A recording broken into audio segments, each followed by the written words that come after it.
In front of me is XIAOMI Pad 8, and today I would like to show you how you can change default apps.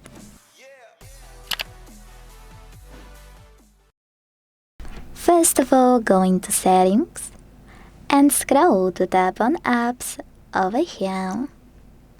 Then tap on those three dots at the top right corner and select Other Settings. Finally, you can tap on Default Apps at the top and select any of those sections you want to manage. I want to change my browser, so I have to click here. Tap on Firefox to apply it and click on the back button. So when I do that, as you can see, my default app has changed. You can do exactly the same to all of those other sections.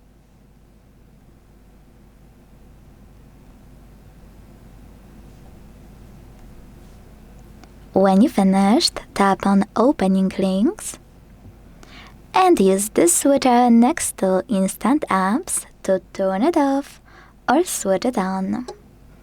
You can also tap on any of those apps here and decide if you want to open it in an app or in your browser. Last but not least, if you ever want to reset to defaults, tap on this button at the bottom and confirm your choice in the pop-up. Thanks so much for watching. If you enjoyed this video, leave a like, comment and subscribe. Bye!